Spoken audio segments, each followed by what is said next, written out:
seus filhos. Quem está preparado já e conhece o nosso número, por favor, tenha a amabilidade de telefonar e fazer a tua pergunta à Fátima. Está aí o número, para quem não tem o número, está aí o número. Não temos muito tempo. Os três primeiros nós vamos atender. Está aqui o primeiro. Portanto, muito boa noite. Com quem estamos a falar? Boa noite, Ilustre Álvaro. Aqui fala com Agostinho Chauk, a partir da Itália. Ok, Agostinho, tenha o prazer. Pronto, para Sua Excelência Doutora Fátima Miri, porque para mim esta mente é uma mente brilhante. Só uma pergunta para ela. Uhum. Eh, Será que a senhora Fátima, tipo, se for convidada pelo regime da Frelimo para fazer parte deste governo arranjado, entre aspas e tal, será que ela não aceitaria? E se aceitasse, não seria, neste caso, traição contra o povo? Não sei se talvez coloquei bem a pergunta, não sei. Uhum.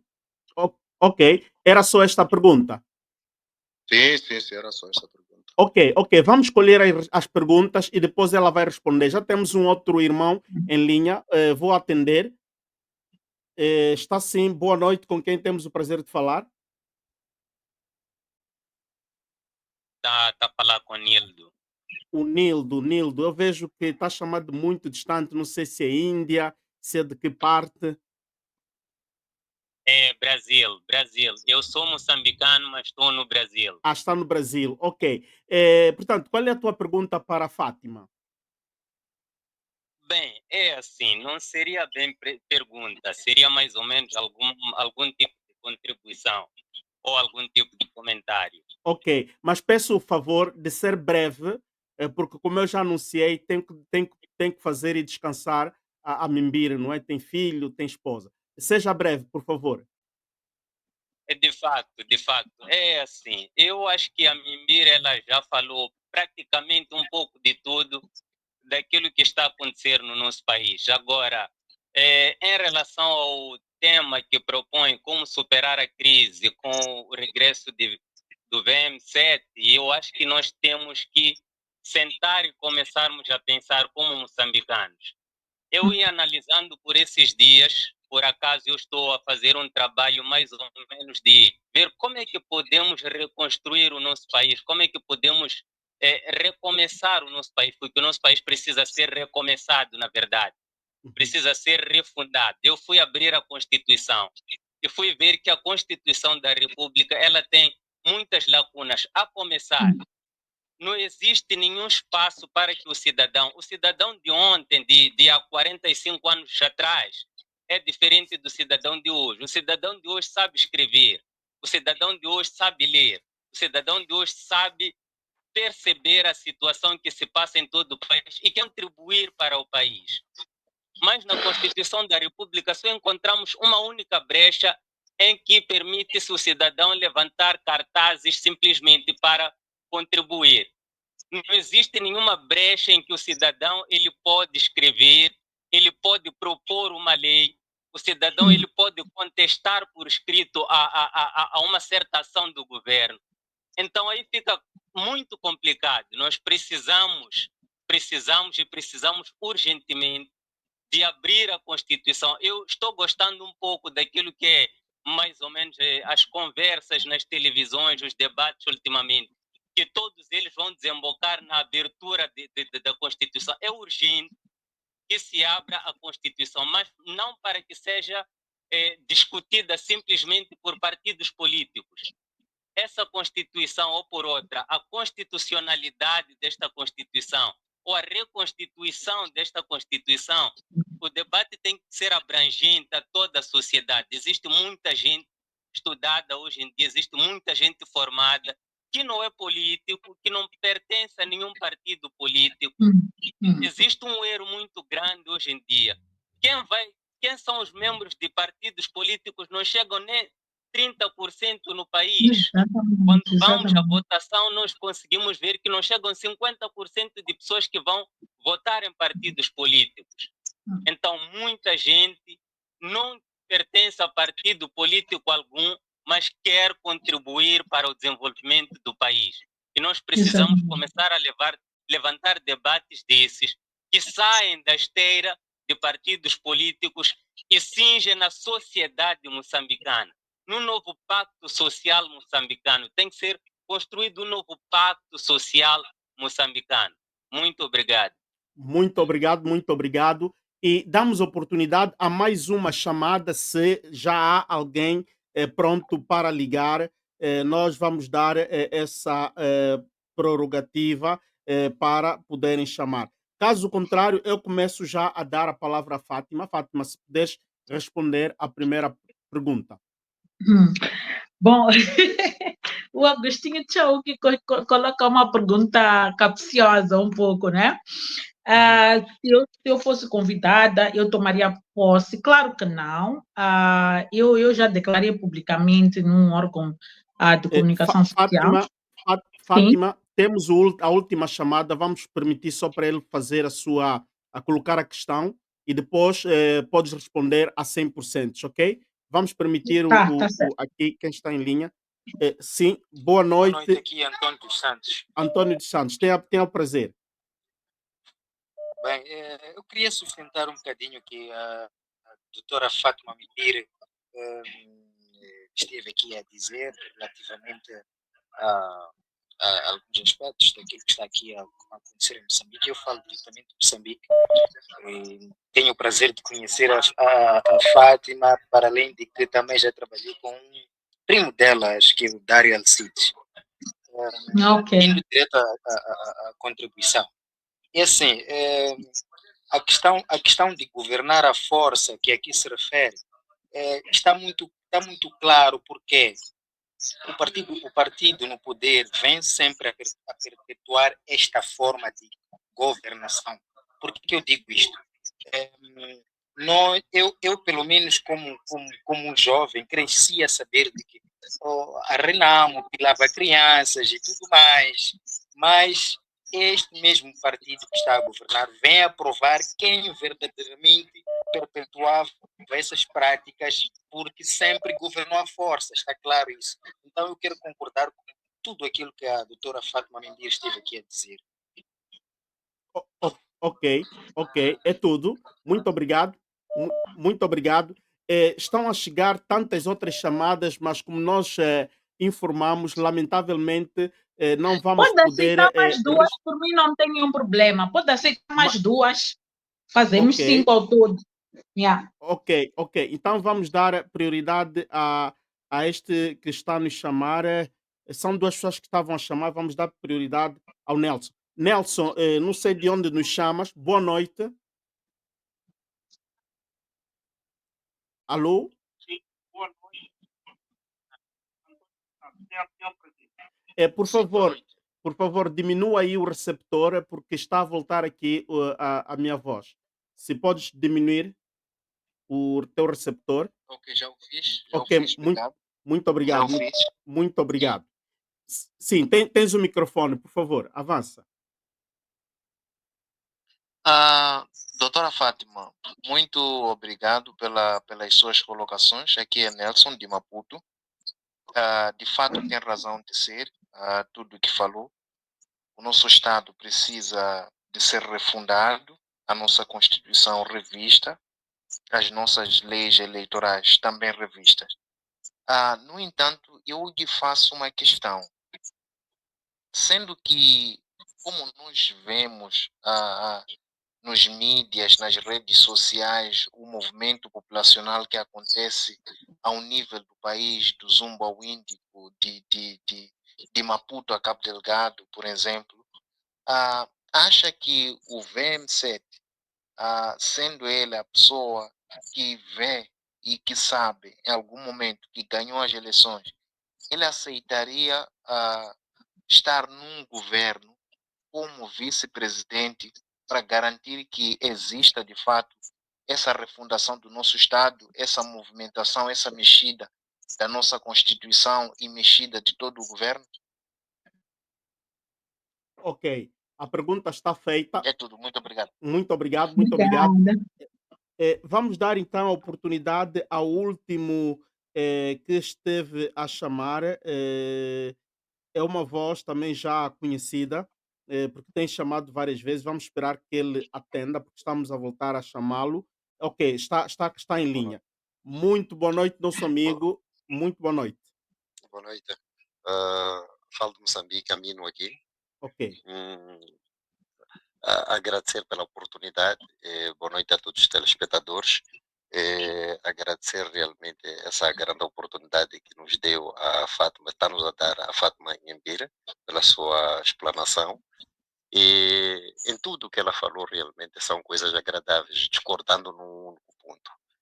Quando ela diz que gostaria que em 2029, acho que aquilo vai coincidir em 2030, 2029, as eleições, gostaria que a Frelimo não voltasse a matar. Não, isto não pode ser assim. Isto tem de acabar e acabar agora a matança do povo moçambicano. Se for a perceber, os militares têm posto lá um gorro em que fecham a cara, é mais para não serem reconhecidos pelos populares. Eles são nossos irmãos, são nossos vizinhos, são nossos primos, por aí em diante. Isto tem de acabar a matança do povo. E ressaltando um outro ponto que gostaria que ela levasse isto, né, gente, nós, os moçambicanos, realmente estamos a desacreditarmos nos partidos políticos. Moçambique tem 154 distritos. Os deputados têm de sair daqueles distritos, serem indivíduos que residem naqueles distritos e trazem para o parlamento assuntos que têm muito a ver com aqueles distritos. Isso é muito importante para o crescimento de Moçambique. Trazer aquilo que é a preocupação dos homens que estão mais longínquos para o parlamento. Não ser uma coisa de apontar os dedos, esquerda e direita.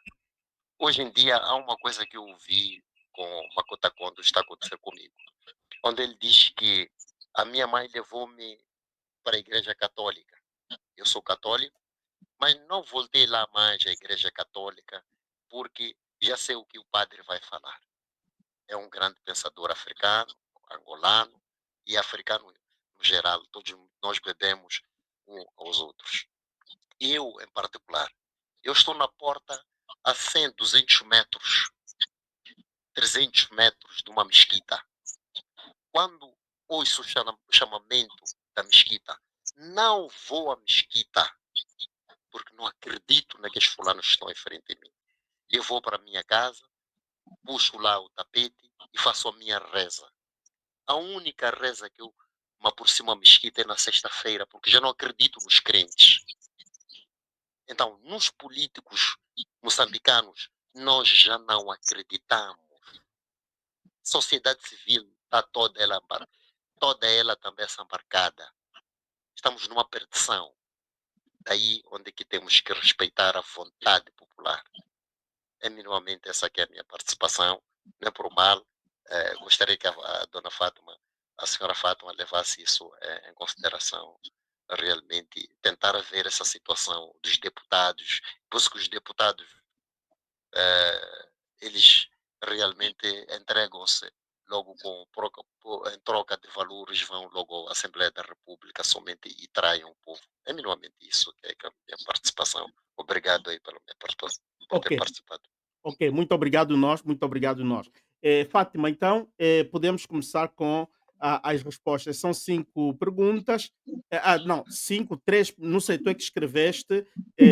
O segundo, o segundo, queria só lembrar, o segundo fala de 2 conceitos aqui muito importantes que foram o dominó dos anos 2005 a 2014, até nas conferências internacionais aqui na Europa, nas Nações Unidas, em vários hemiciclos, se falava do princípio da Open Society, não é? Sociedades abertas, do qual o cidadão se sente, não é? Partícipe das soluções dos problemas de onde ele vive.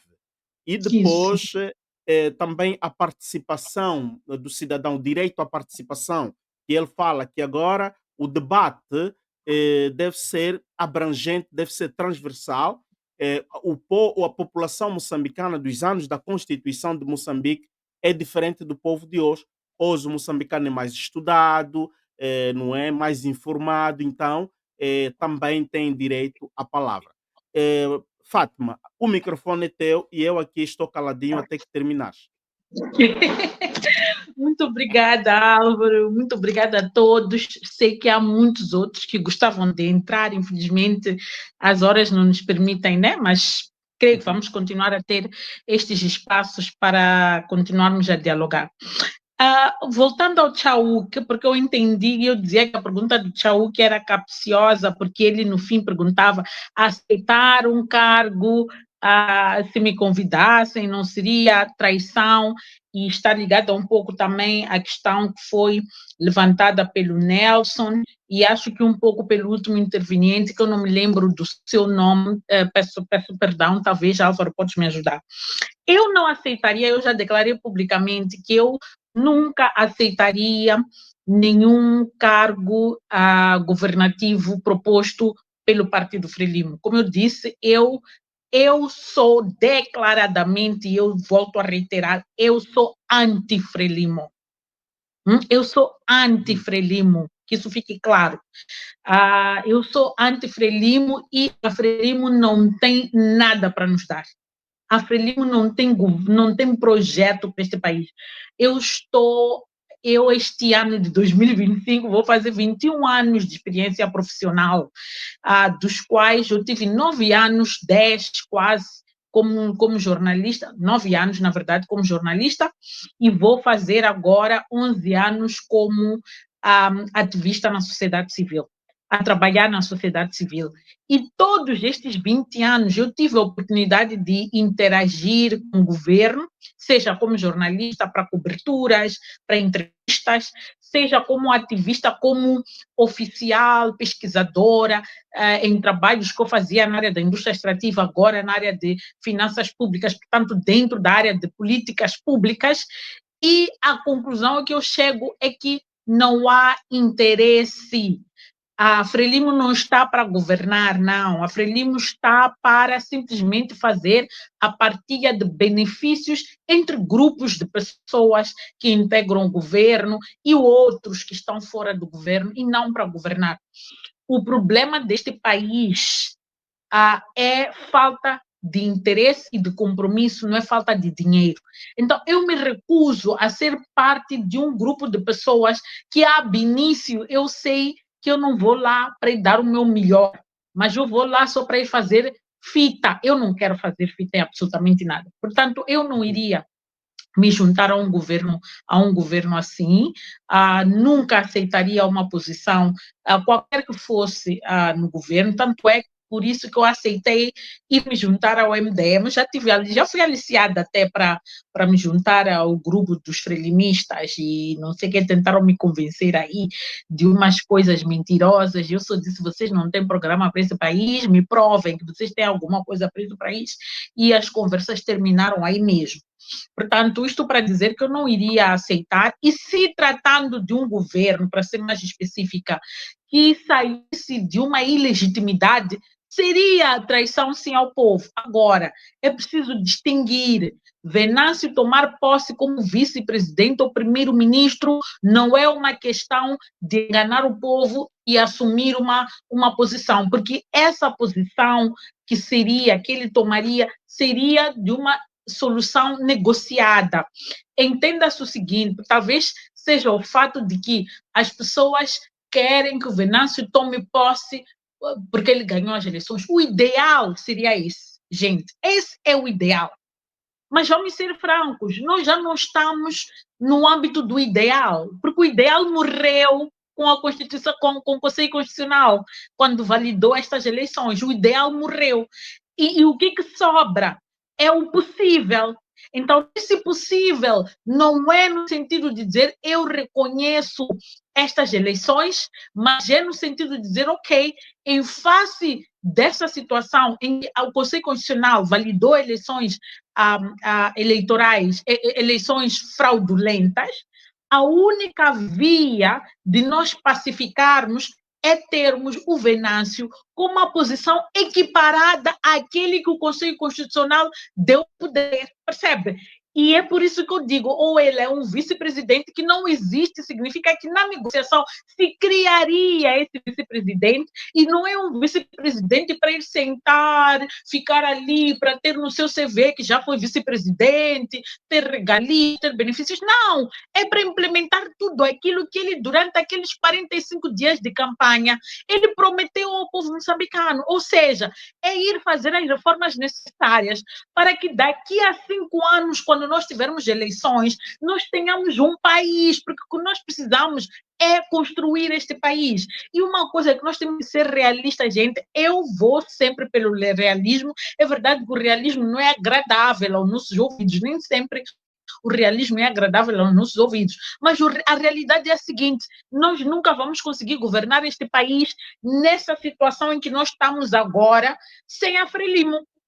E sem fazer reformas, não tens como. Então, nós precisamos de primeiro, porque mesmo que o Venâncio suba ao poder, nós ainda não tínhamos parado para pensar nisso. Nas dificuldades que o Venâncio também teria para governar o Estado. Muitas dificuldades, porque já estão lá montadas as armadilhas para ele não funcionar. Vejam, o Procurador-Geral da República, por regra, por causa dos anos, ele é nomeado no final do mandato do outro, ou seja, aquele que vem para tomar posse é obrigado a suportar durante 4 a 5 anos um procurador que ele não nomeou. Estão a perceber? É obrigado a suportar um presidente do Conselho Constitucional que ele não nomeou, um juiz do Conselho do Tribunal Supremo que ele não nomeou. Então, há aqui uma série de armadilhas que já estão pré-montadas e que tornariam a vida do Venâncio uma vida difícil. Eu também, quando faço esta proposta, estou a pensar também em como salvar o próprio Venâncio de um sistema que poderia o tornar alvo do escárnio popular, porque não iria demorar para nós começarmos a atacar o Venâncio, porque ele iria encontrar muitas dificuldades. Então, a questão para mim é vamos transitar, é considerarmos que esses 5 anos seriam 5 anos de transição. E nesses 5 anos de transição, nós estamos a trabalhar para a refundação do Estado. E é por isso que eu defendo que neste período de 5 anos, o que nós precisamos é ter alguém que vai liderar as reformas. Precisamos de ter uma espécie de uma comissão nacional de desenvolvimento, eu chamo assim, prefiro chamar assim, que vai pensar o desenvolvimento do país nos próximos 50 anos. Aonde é que nós, como Moçambique, queremos chegar nos próximos 50 anos? Como é que queremos pegar o gás, os minerais críticos, grafites, rubis,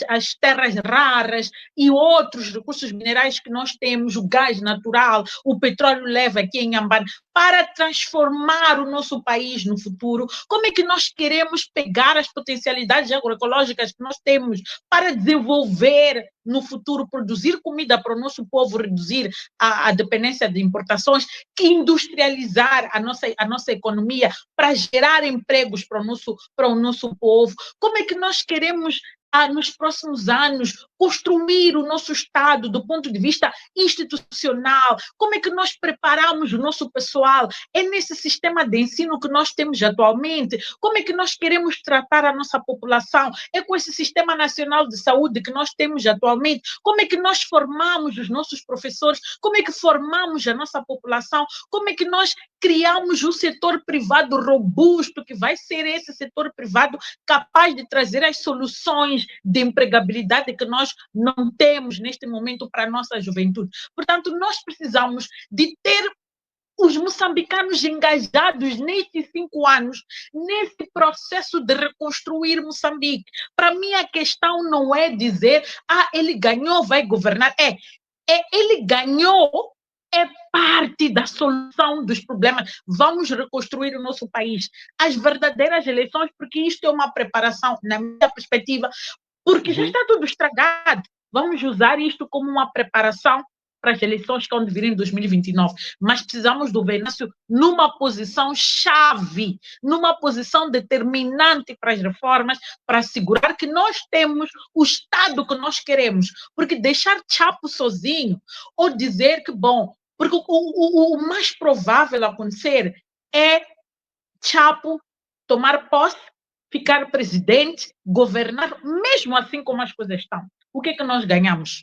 Então, eu prefiro uma solução em que ele entra, não para ser um ministrozinho, não. É para ele ter uma posição equivalente à do presidente, só que ele é responsável pelas questões mais, como é que eu diria, as questões essenciais ou centrais, enquanto o outro nós sabemos que só quer passear, tirar fotos, não sei o quê. Nós queremos alguém que refunde, crie as bases para a refundação desse Estado. Este é o meu pensamento, porque eu conheço os bandidos com os quais estamos a lidar. Então, conhecendo os bandidos com os quais estamos a lidar, não vale a pena termos a ilusão de que as coisas vão mudar necessariamente. Quando muito nós podemos barganhar, negociar. E é para mim nesta questão da negociação, onde a gente encontra uma solução, onde nós pelo menos sentimos que a parte das nossas preocupações vão ficar amparadas. Eu não estou a ver o Chapo a vir dizer vamos fazer reformas, e a fazer reformas de fato não vai fazer. Vai usar isso como argumento para ganhar simpatias da União Europeia, dos africanos, da União Africana, da SADC e por aí fora.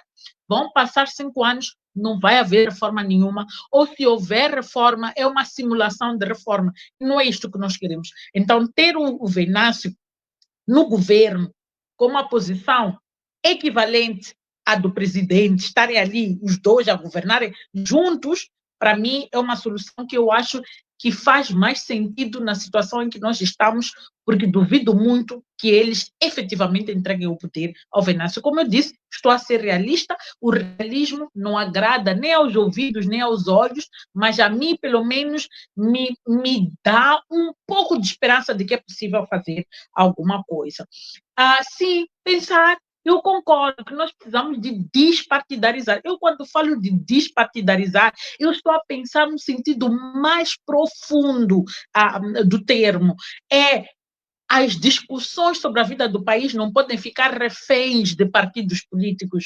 Os partidos políticos não representam, apesar do artigo 74 da Constituição da República dizer que os partidos políticos são o mecanismo ou o instrumento de viabilização da participação política dos cidadãos, eles não são a expressão da vontade dos cidadãos do todo. Então, é preciso encontrar um mecanismo em que os partidos políticos têm o seu papel, mas em que os cidadãos são envolvidos de forma abrangente na discussão do país. E é por isso que eu estava a dizer logo no início que no quadro das reformas constitucionais, como dizia a abertura da Constituição, o que eu sugiro é que pegue-se o resultado do que esta tal comissão chamada CREMODE esteve a trabalhar, refinar aquilo, ver o que tem, o que se aproveita, o que não se aproveita. Depois pegar este processo e devolver para a sociedade, num todo, para os cidadãos moçambicanos em Moçambique e na diáspora, para constituirmos a nossa terceira república, não é?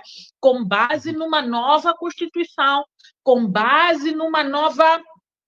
com novos princípios, novos valores, com uma nova visão, a visão do povo, não a visão dos partidos políticos, e nem um Estado, um país que se cria, que se constrói com base em acordos políticos, mas é com base na visão, anseios e interesse dos cidadãos. Então, nisto estamos de acordo, Onildo, que precisamos de ir e avançar nesse sentido. Eu até iria um pouco mais longe, dizer que nós precisamos, em paralelo à revisão da Constituição, assegurar que nós temos uma lei de participação política dos cidadãos, ou participação pública. Nós precisamos de ter termos a partir dos quais todo aquele que governa assegura a participação dos cidadãos. Nós não podemos continuar a ter governos que governam sem os cidadãos, tomam decisões pelos cidadãos, inventam, simulam consultas públicas, não consultam verdadeiramente os cidadãos. Então, este processo de revisão profunda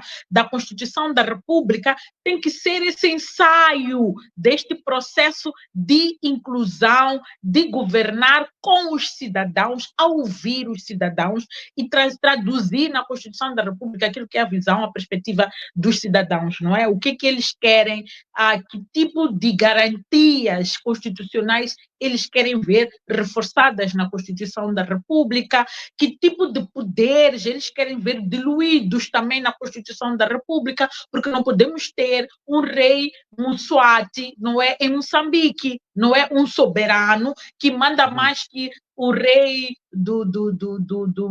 o rei britânico do Reino Unido, que manda mais que o rei Mswati. Não podemos, isto é uma democracia, uma verdadeira democracia, um Estado de direito democrático. Então, os papéis do presidente têm que ficar claros, a interdependência tem que ser um princípio, a interdependência entre os poderes tem que ser um princípio, mas a independência dos poderes, ela é central. Não podemos ter um judiciário que ela é independente formalmente, mas que na prática ela não é, materialmente, ela não é independente. Ela depende financeiramente, os seus órgãos máximos dependem do poder, de um outro poder, que é o poder executivo. Não pode, precisamos de facto de aprofundar estas questões de construção do Estado, e isso se faz em sede da Constituição da República, e nisto estou de acordo, que tem que ser a partir da Constituição da República que a gente depois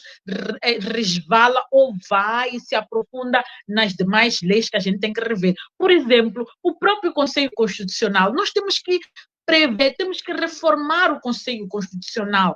Se nós queremos que ele seja um tribunal, ou que seja um Conselho Constitucional, o que significa ser tribunal, o que significa ser Conselho Constitucional, até que ponto faz sentido o Conselho Constitucional tomar a última decisão e não se recorrer das suas decisões, e naquela situação em que ele toma uma decisão que é claramente ilegal, inconstitucional, o que se faz?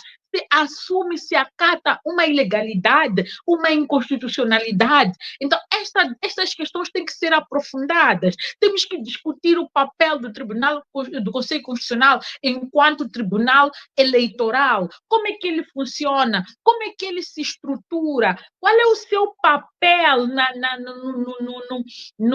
na questão do contencioso? Não só na questão da validação, porque validação é mais uma questão de formalismo, mas é no contencioso em si. Qual é o seu papel? E fora desta questão do contencioso, ele é o garante da constitucionalidade. Faz sentido ser um órgão que fica à espera de ser apresentados processos para poder verificar a constitucionalidade, a legalidade, fazer, portanto, o exame, a fiscalização da legalidade, etc., ou ela pode proativamente, para ser mais útil na sociedade, fazer essa avaliação antecipada. Portanto, tudo isto, as soluções nós encontramos na Constituição da República. Será que queremos continuar a ter na nossa lei permitido que o presidente permitido até porque a Constituição não permite, mas ela não penaliza e ela não é explícita sobre isso. O líder de um partido pode, ao mesmo tempo, o presidente de um partido pode, ao mesmo tempo, ser o presidente da República.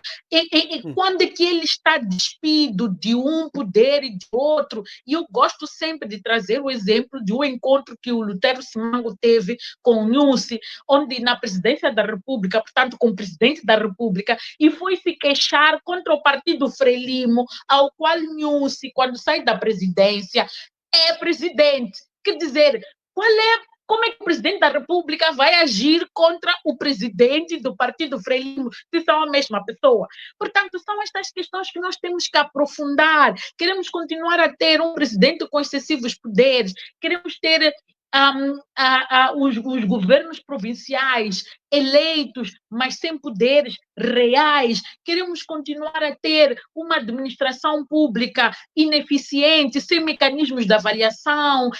Como é que nós queremos o nosso Estado? Tudo isso temos que pensar e discutir em sede da Constituição. Portanto, temos que abrir este processo, e este processo é urgente. Para mim, é o topo da agenda, tem que estar no topo da agenda a questão da revisão da Constituição. Portanto, eu quero dizer que eu concordo em todo consigo, Nildo, e que tem que ser um processo do cidadão, centrado no cidadão, e não um processo partidário. Temos que despartidarizar estes processos.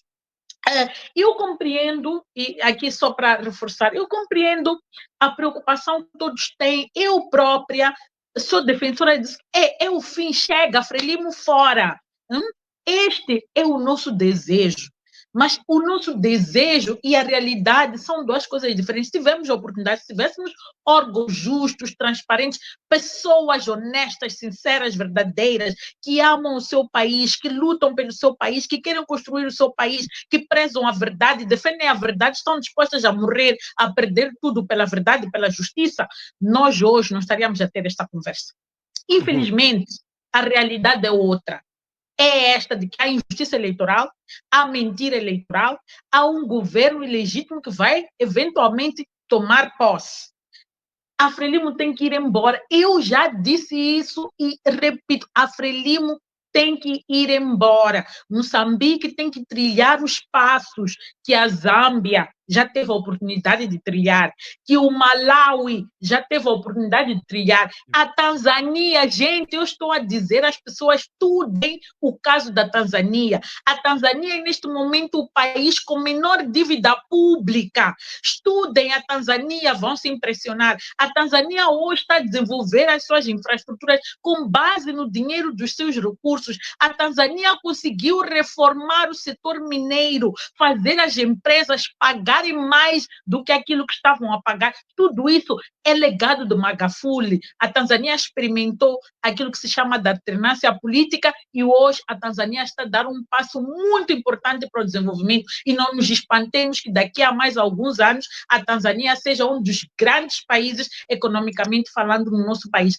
A alternância política permite isso. E eu espero que Moçambique um dia experimente isso. Nós já estamos nesse caminho, mas eu vos digo, enquanto não houver reformas verdadeiras, devolverem o nosso Estado para o funcionamento normal, como funcionaria num país normal, nós não vamos ter essa alternância. Portanto, a nossa luta tem que ser: queremos nosso país de volta, queremos nosso país organizado, aquilo que os ingleses chamam de enabled country, é isso que nós queremos para o nosso país. Portanto, tem razão, as pessoas têm razão de estarem pacientes, com a Frelimo não há futuro, mas podemos criar um momento em que há uma transição. Aquilo que fez o ANC não é parva, não é estúpida, quando se apercebeu que estava impopular, foi e criou lá um governo onde há uma governação conjunta e uma governação que estamos a ver, que está a ter impactos.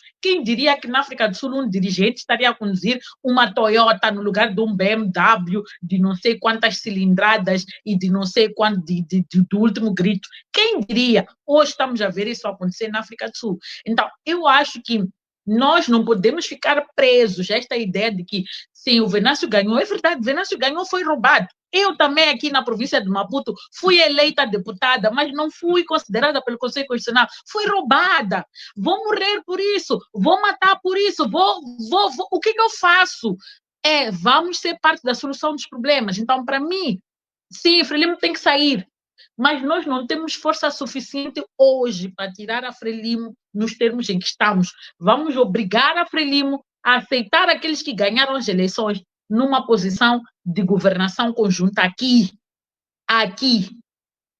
Eu espero que as pessoas estejam a entender o que eu estou a dizer. Uma governação conjunta aqui, ter um presidente, um vice-presidente, que na verdade estão em equiparação, só que um exerce funções reformistas, construção do Estado, que é isso que nós queremos. O outro garante o funcionamento normal do Estado, aquela coisa normal, que é isso que eles só pensam quando querem ser presidentes da República, não querem mudar o nosso país. Portanto, eu estou de acordo, o Frelimo tem que ir, nós não precisamos mais da Frelimo a governar, mas estamos num impasse. Estamos num impasse. Essa gente está disposta a matar todo mundo. Essa gente está disposta a destruir tudo para continuar no poder. E vamos conseguir lutar até quando? Então, é por isso que eu falo de uma solução negociada. E o Venâncio tem que ter essa abertura para estar no governo, não como uma pessoa acomodada, mas como uma pessoa eleita pelo povo para ir fazer as transformações que o povo quer para poder recuperar o seu país. Ele vai como uma missão. Esse é que é o meu ponto. Então, isso não vai tirar o mérito do Venâncio. Não estou a dizer que é para ele aceitar ser ministrozinho de nada. É para ele aceitar ser primeiro-ministro com funções de vice-presidente, que vai fazer as reformas do Estado. Para mim, esses seriam os termos de referência. Não se negocia outra coisa, senão pôr a ele a governar em paralelo com aquele que é ilegal. Aquele fica a fazer inaugurar torneiras, viajar, não sei o quê, e ele fica a fazer o real job, o real trabalho que se espera de um chefe de Estado, de um presidente da República. Portanto, para mim, seria aprofundar o debate sobre isso. Eu já convido o Álvaro para convidar algumas pessoas para aprofundar esse debate sobre isso. O que seria, que modelo de governação seria de 2 líderes? É possível. É possível, isso é possível. Pode ser essa a solução que nós precisamos neste momento para organizar o país, para nas próximas podermos ter eleições que sejam eleições de verdade e podermos eleger e termos o nosso presidente escolhido por nós. E ninguém vir e nos roubar mais, porque tem instituições, tem a polícia, tem não sei o quê, para apoiar, para reprimir o povo, para obrigar o povo a aceitar. É só este ponto que eu quero ressaltar. E isto não significa dizer que Chapo ganhou as eleições, não. Chapo não ganhou essas eleições. A Frelimo não ganhou essas eleições. A popularidade da Frelimo é de 30%. O MDM, se não tivesse sido esta associação do Podemos com o Venâncio, o MDM poderia ter conseguido mais assentos, mas se a CAD, por exemplo, não tivesse entrado na equação, poderia ter sido, porque a popularidade da Frelimo era tão baixa, assim como era a popularidade do próprio, da própria Renamo. Aí surgia espaço para uma terceira força e veio aí a CAD, que depois foi administrativamente reprovada, e vejam que a forma como a CAD foi reprovada mostra o quão macabro esse sistema é.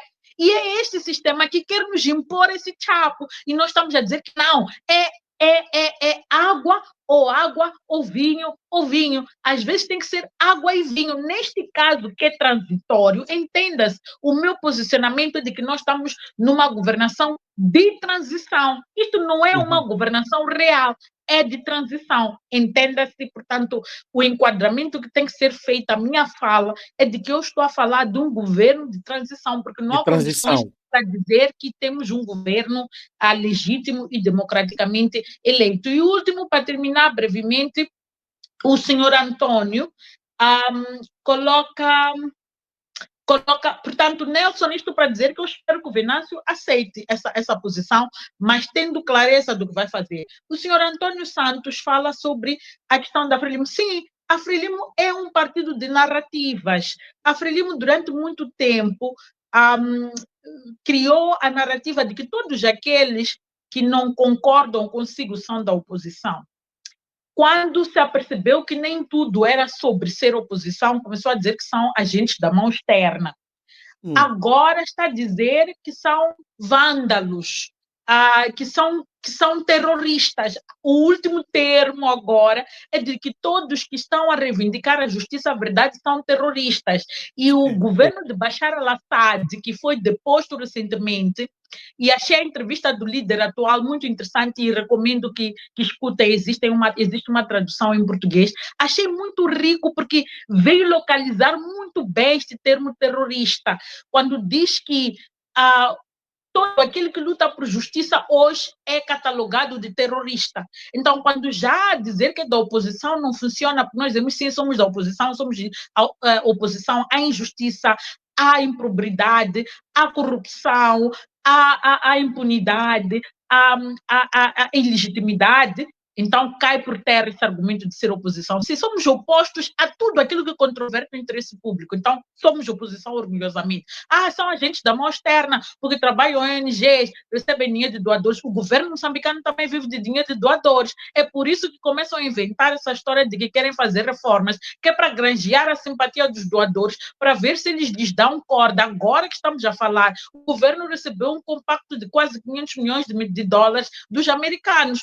E a sociedade civil é que não pode receber, outras entidades é que não podem receber dinheiro dos doadores, porque são agentes da mão externa. Então, somos todos agentes da mão externa. Então, cai por terra. Agora somos terroristas, somos subversivos, somos vândalos. Então, até descobrirmos que, afinal de contas, os verdadeiros terroristas são eles que armam indivíduos, que são estes que vão raptar pessoas nas suas casas para poderem cobrar dinheiro. São estes que dão armas de pessoas para irem nos impedir de manifestar, para nos matarem. Isso é que é terrorismo do Estado. E estas mesmas pessoas, quando são mandadas para Cabo Delgado, morrem que nem galinhas, não têm capacidade para ir lutar e, como consequência, mandam nossos maridos, mandam nossos irmãos, mandam nossos filhos para ir morrer em Cabo Delgado, porque eles são os verdadeiros terroristas. Eles não têm capacidade para lutar contra aqueles que causam terror como eles, mas estão em condições de lutar e combater e matar pessoas que não têm armas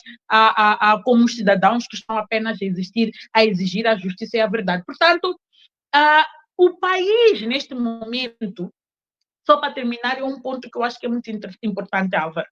Moçambique vive, neste momento, um dos seus piores momentos no que diz respeito à confiança. Os moçambicanos não confiam nas instituições, até porque as instituições não se fazem confiar. Os moçambicanos não confiam nos partidos políticos, porque os partidos políticos não são unidos, alguns não têm agenda, outros passam a vida a lutar entre si, esquecem a luta essencial em que eles estão, então não há confiança nos partidos políticos. A sociedade civil, porque ela foi infiltrada, está cheio lá de pessoas do CISI, está cheio lá de organizações que foram criadas para aqueles momentos em que a sociedade civil real não compactua com o governo, essa sociedade civil vai compactuar com o governo, estão ao serviço de agendas que nós não conhecemos e a sociedade não confia. O vizinho não confia no outro vizinho, tanto é que criamos aqui um movimento de solidariedade, veio a Frelimo, criou esta coisa desses grupos em nome de fiscalizar as ruas, afinal era de fiscalizar, de controlar ou patrulhar contra os criminosos, afinal tudo isto era para controlar as pessoas, saberem quem era pró-manifestação, que não era pró-manifestações. Portanto, hoje há uma crise de confiança muito grande entre os moçambicanos. Então, nós precisamos de recuperar essa confiança entre nós. Nós precisamos de nos abraçar enquanto moçambicanos. Nós precisamos de nos unir. E o que nos deve unir, compatriotas, é o amor à pátria. Todo aquele que ama Moçambique, que quer o bem de Moçambique, e amar Moçambique não é dizer, não, porque meu grupo, vamos deixar meu grupo em nome da paz. Não, ok, você tem interesse do teu grupo, eu também tenho interesse do meu grupo. Vamos lá esquecer os nossos grupos, vamos lá pôr o interesse do país em primeiro lugar. O que é interesse comum? Porque de interesses individuais já estamos cansados. Os nossos interesses individuais vão ficar satisfeitos a partir do momento em que o interesse comum ele está satisfeito também. Portanto, o primeiro passo para o bem-estar individual passa pelo bem-estar coletivo. Enquanto nós não tivermos um país organizado, um país amigo dos seus cidadãos, nós não vamos ter cidadãos felizes, nós não vamos ter cidadãos com dignidade. E há de haver um grupo ali que vive bem, depois vamos começar-nos a matar porque você vive bem, você é parte do sistema, você vive mal, você me rouba. Não, precisamos de nos unir, lutar pelo nosso país, construir o nosso país, e isso perpassa ou supera aquilo que são as nossas diferenças partidárias, supera até as nossas diferenças religiosas, supera até as nossas visões ideológicas. Nós precisamos de nos unir, de construir esse país e de devolver a segurança para a confiança para com as instituições. E é preciso lembrar que instituições são pessoas.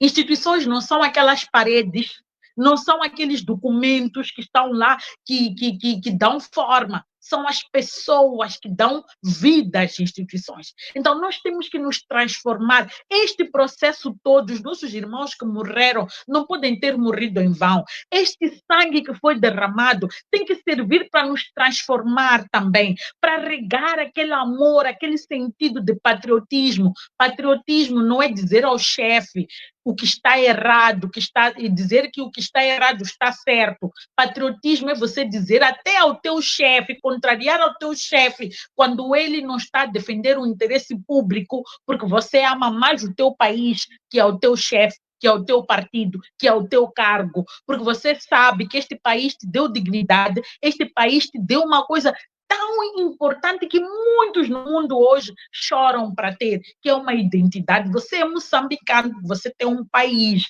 tem uma identidade. Então, você ama esse país e, por causa desse país, você vai contradizer o teu chefe que quer roubar e quer te usar, o teu chefe que quer mentir na televisão, dizer que a fronteira mobiliza $1 bilhão, quando a fronteira só tem $100 milhões, ou diz que é $1 bilhão quando são $100 bilhões para roubar 99 bilhões de dólares. Portanto, 99 bilhões de dólares. Portanto, isto para dizer que nós precisamos de trabalhar profundamente, que este processo seja um processo de purificação para nós, seja a nossa catarse, a nossa transformação para daqui emergir uma nova nação, um novo Moçambique, um Moçambique de cidadãos novos, renovados, com novos valores, novos princípios, que lutam, protegem, defendem em primeiro lugar o seu país, que não deixam ninguém vir e destruir nada que é nosso, que não deixam ninguém vir e controverter os nossos princípios, porque havemos de defender e lutar até as últimas circunstâncias. Portanto, que este seja um processo de transição, que cheguemos ao ponto de dizer, este é o ponto de não retorno, daqui não há mais para onde voltar, é só ir à frente e a revolução tem que acontecer, a mudança tem que acontecer, o novo Moçambique tem que nascer, os novos moçambicanos, o moçambicano tem que se transformar em novo moçambicano. Portanto, seria isto que eu responderia. Eu sei que não vão todos concordar comigo e vamos concordar em estar em desacordo sobre alguns aspectos, mas, para mim, o ponto é, se você está no sistema de justiça, em que todas as pessoas conspiram contra ti, mas você tem a chance de negociar alguma coisa que te permita, de alguma forma, começar a transformar, eu prefiro pegar essa oportunidade de começar a transformar, desde que os termos dessa transformação estejam claros, e o povo esteja envolvido neste processo. Para mim, vale a pena. Em 2029, não tenhamos dúvidas que, se Venâncio continuar vivo, estiver vivo, e rezemos para que esteja vivo, Venâncio vai ser o presidente real, efetivo, sem lutar com ninguém deste país. Isto é um fato.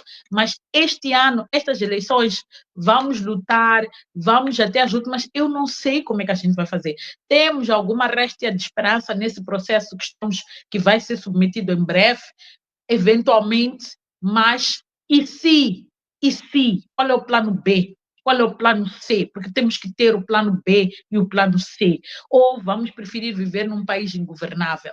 Portanto, não tenho também respostas acabadas, outras são também para nós refletirmos, são provocações. No fundo, esta questão de ter o Venâncio como um vice-presidente, ao nível do presidente, é uma provocação, de que é uma saída possível, porque nós precisamos de alguém que vai genuinamente dar o suor e vida para reformas por este país. Chapo não vai fazer isso, a Frelimo não vai fazer isso, e a Frelimo não vai entregar o poder também.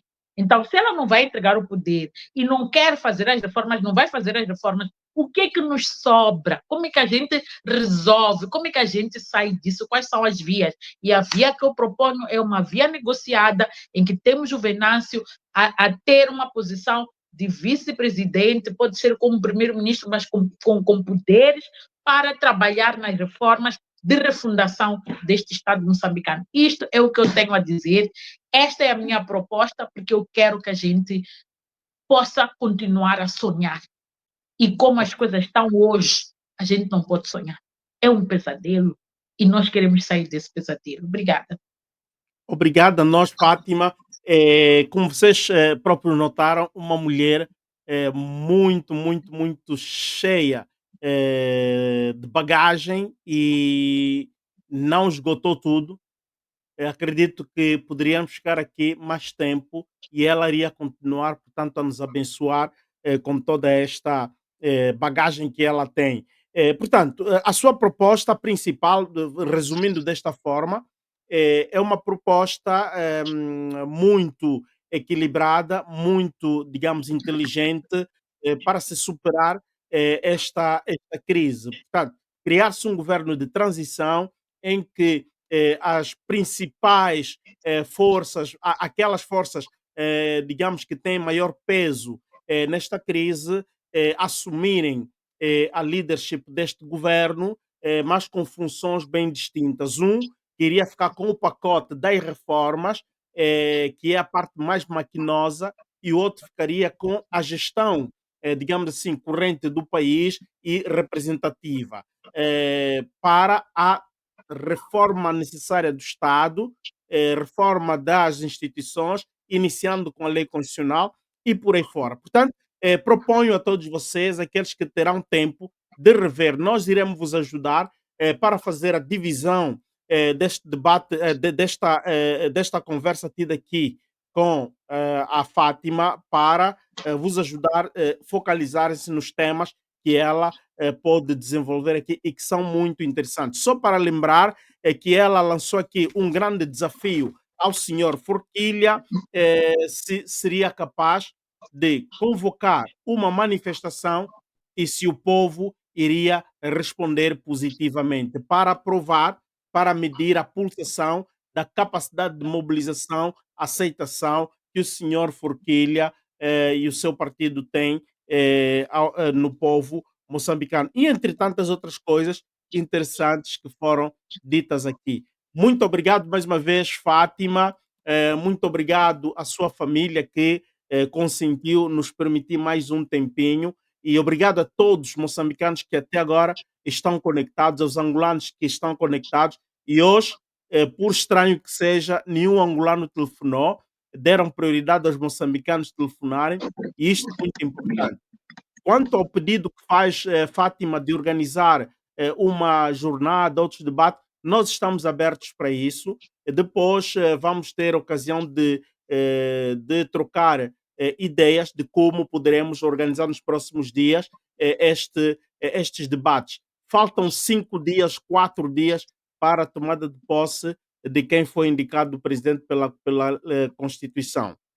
Nós poderíamos convocar uma urgente entre amanhã, segunda-feira, um debate vivo aqui com várias mentes, mas vamos falar depois em off para ver se será possível. Muito obrigado mais uma vez a todos. Vos saúdo, sem dar mais palavra a Fátima, porque ela tem que repousar, tem que repousar mesmo. Então, caros amigos, querias dizer alguma coisa, Fátima? Eu queria agradecer e dizer ao povo moçambicano: não desistamos do nosso país. Eu estou muito orgulhosa pelo que eu assisti. Eu nunca pensei que eu na minha vida iria assistir um movimento como este, de pessoas mobilizadas e dispostas a tudo para recuperar o seu país. Eu estou muito orgulhosa. Eu sempre disse que enquanto o povo não se zangar, nunca as coisas vão mudar. E o povo se zangou e parece que as minhas palavras de outrora se estão a fazer verbo. Portanto, isto para dizer, estou muito orgulhosa, continuemos a lutar pelo nosso país, mas lutemos também conscientes de que o inimigo que nós estamos a combater, ele é manhoso, ele é manhoso e vai ser um processo penoso, doloroso. Em algum momento vai parecer que perdemos a batalha, mas perder a batalha não significa perder a guerra, né? Às vezes a gente tem que cair um pouquinho para ver se repousa e recompõe as forças e voltar como fênix, né? Então, eu acho que precisamos também de ter esta consciência. Eu quero agradecer a todos que participaram neste debate, a todos que estão envolvidos nesta luta. Moçambique é realmente nosso, não é de alguns. Nós nascemos naquela terra, é nossa. Os recursos que estão lá são nossos também. E é nosso dever, nossa obrigação lutar e defender o nosso país, ainda que tenhamos que morrer por ele. É um processo. Estamos a andar bem. Espero que este movimento de revolução não pare por aqui. Continuemos com energias e com forças, porque só assim é que nós vamos ter um Moçambique melhor para os nossos filhos, né? Nós que já somos pais, para aqueles que estão para ser pais, para estes jovens que estão a entrar para uma vida adulta, para terem um país melhor, é preciso lutar. É preciso lutar, mas também precisamos de mudar. Há muita coisa em nós, precisamos de mudar. Talvez um dia uma conversa mais sobre isso também pode ser muito importante. Muito obrigada. De facto. Muito obrigado, Fátima. E, caros amigos, ficamos então assim. Eu vos proponho um vídeo daquilo que já aconteceu e assim estamos a nos saudar até amanhã, que teremos outras surpresas para vocês. E muito obrigado a todos que estão a se inscrever no canal, têm estado a acompanhar. E mais uma vez garanto, estamos aqui a transmitir, a cobrir esse processo de Moçambique, porque nós estamos com Moçambique. Moçambique é um país irmão, Moçambique é um país africano e estamos a crer que este processo moçambicano está a contribuir para alavancar uma mudança de paradigma para toda a África. Eis o porquê, a razão de nós continuarmos a fazer esta cobertura. Estamos juntos. Até lá, um coração. Tchau. Pode haver duas perguntas?